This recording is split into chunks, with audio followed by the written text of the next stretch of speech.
Australian women sue Qatar over forced airport vaginal exams. Here's a summary of the article. 5 Australian women are suing the government of Qatar over forced vaginal exams and other invasive medical procedures at gunpoint at the Doha airport 2 years ago. The women are seeking damages from both Qatar Airways and the Qatar Civil Aviation Authority, owned by the Qatari government, over the unlawful physical contact and damage to their mental health, including depression and post-traumatic stress disorder. The plaintiffs and several women on a Qatar Airways flight headed to Sydney, including citizens from Australia, New Zealand and Britain, were pulled off the aircraft and subjected to invasive gynecological exams in October 2020 after an abandoned newborn was discovered in an airport bathroom. Abandoned newborns are a problem in the country, which imprisons women who become pregnant out of wedlock. Officials initially insisted the searches were wholly inconsistent with Qatar's culture and values. After a cascade of controversy, officials apologized, and an airport officer who arranged the searches was arrested and eventually given a suspended sentence. Attorney Damien Sturzaker, partner at the Mark Lawyers firm, which is representing the women who are suing, told The Guardian this week he was proud to stand with this group of brave women who have been forced to take on the Qatar government after it gravely breached their human rights. Human rights activists have sharply criticized Qatar not only for its treatment of women, but of migrants as well. This post received a score of 26,000, with an upvote ratio of 96%. Here are the top comments in response to this article. In case you needed another reason not to go to Qatar. Why would anyone want to go there?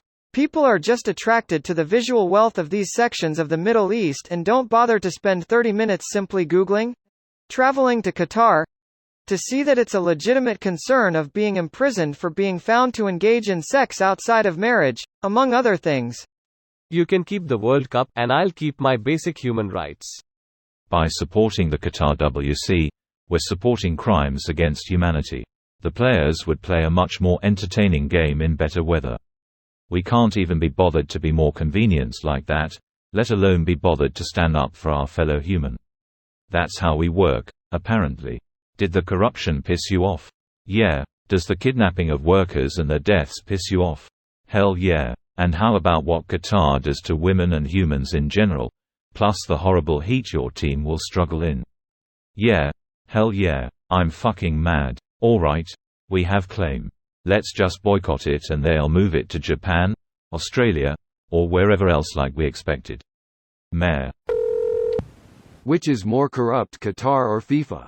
Human centipede of corruption. Gotta throw in IOC and UEFA, too. VR as well.